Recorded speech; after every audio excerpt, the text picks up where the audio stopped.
So dito ituturo ko sa inyo kung paano tayo mag-book ng ticket domestic and international at saka magkano yung kikitain natin sa pag-book ng domestic at saka international.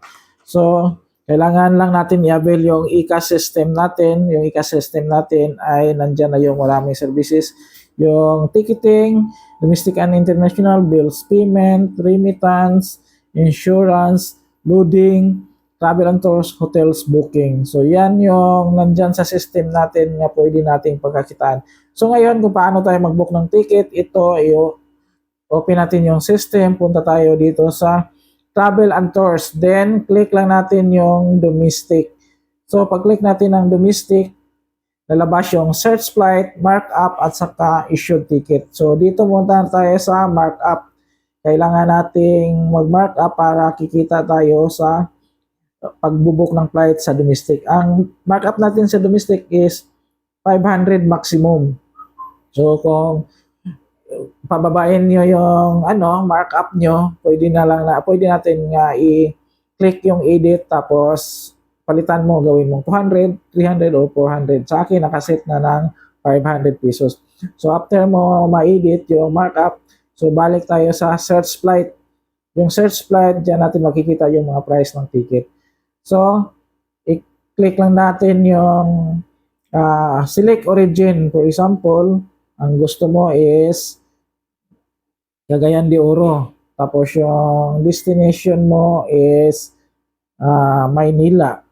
So, hanapin mo lang yung Maynila, then itap mo. So, once matap mo yung Maynila, so lalabas yan, origin, Cagayan de Oro, destination Maynila, tapos yung departing on, yung date, for example natin, August 20. So, click mo lang yung August 20, then set date ka na. Then, i-search na ng system kung anong flight ng gusto ng client mo. Tapos, lagyan mo ng total passengers. Click mo yung add 1 or plus sign 1. So, nandiyan na yung isang passengers. Select din ng airline. So, click mo lang yung all. Tapos, select cabin, ini. Then, search flights ka na. So, lalabas na dyan yung mga flights ng domestic from Cagayan de Oro to Maynila. So, simula sa pinakamababa hanggang pinakamataas na price. So, mayroong Philippine Air Asia, 2,725 pesos. So, yung markup na 500 pesos, nandyan yung kasama sa total price. Ang makikita sa customers mo is yung total price. Pero kung mo-proceed sila, kukunin nila yung ticket na yan. Ang mabawa sa system mo, sa wallet mo is 2,225.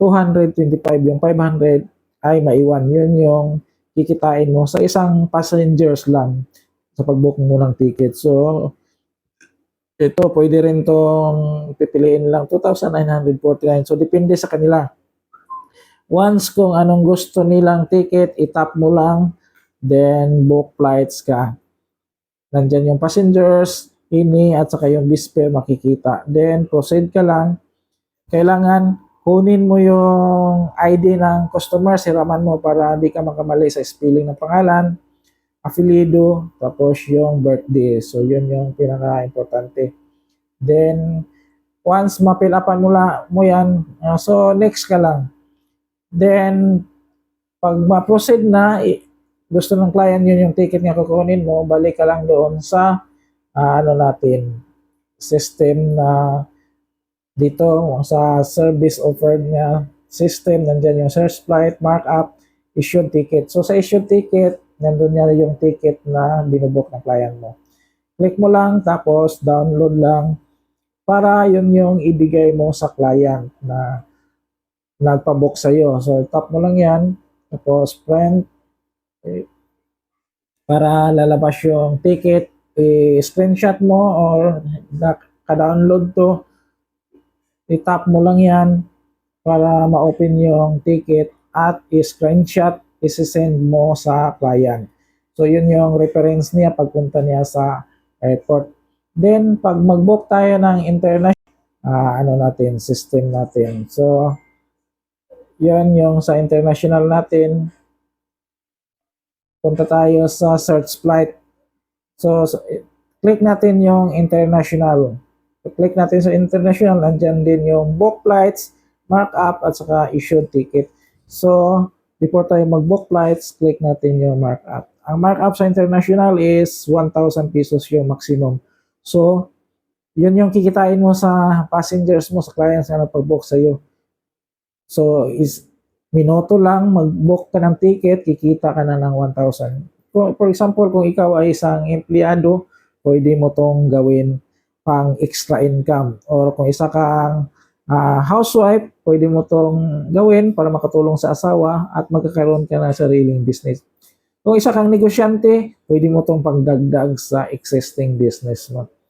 So, after magpabook ng ticket yung after matapos mo mag-mark up, punta ka muna kayo sa book flight. So, for example, dito sa international, search natin kung anong country ang gusto ng client. For example, sa Japan.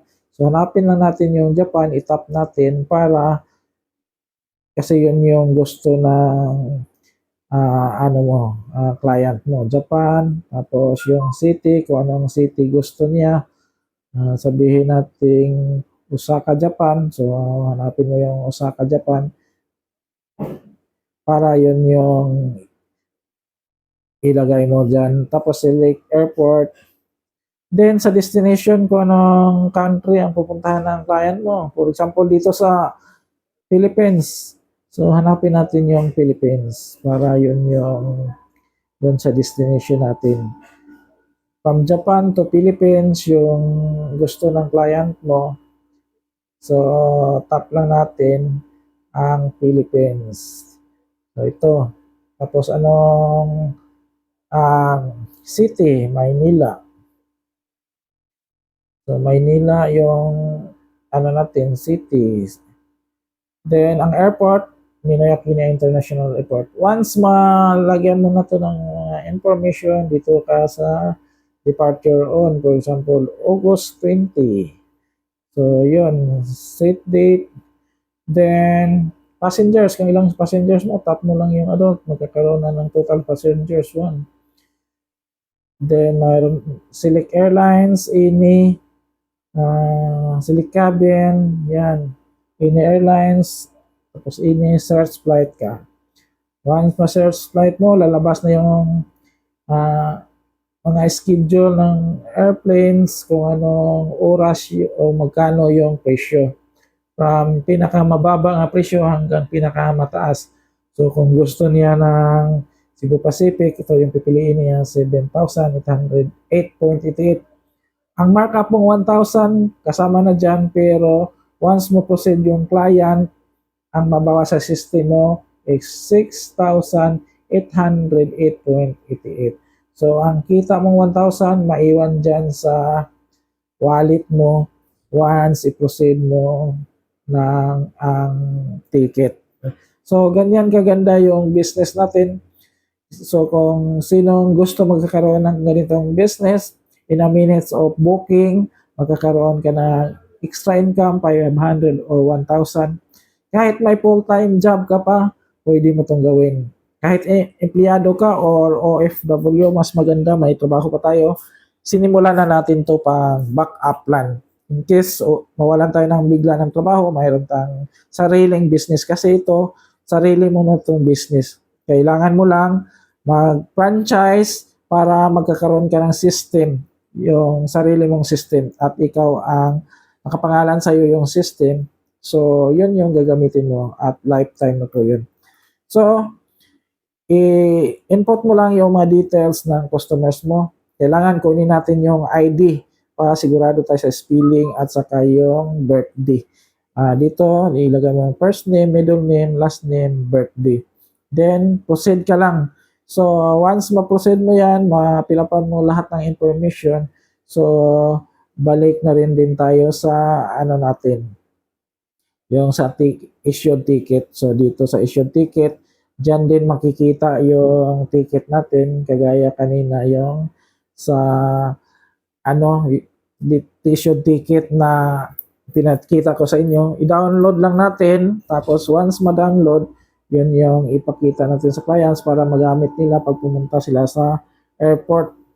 May reference, PNR number, pwede yun yung ipakita nila once mag-book sila ng ticket sa inyo. So, madali lang, pwede kayo kikita kagad, lalo na kung may marami kayong mga kakilalang nagtra-travel or kayo mismo yung gusto kayo magtra-travel.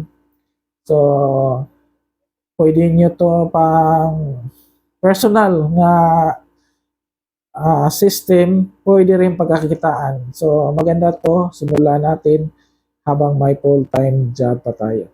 So, thank you and God bless everyone. So, sa mga gustong mag-avail ng ganitong business, comment lang kayo sa ibaba para mag-guide ko kayo kung paano kayo magsisimula at paano tayo kikita. So, nandyan naman yung explanation, maganda, klaro. So, pero comment lang kayo para kung anong mga tanong nyo, matutulungan ko kayo. Thank you and God bless everyone.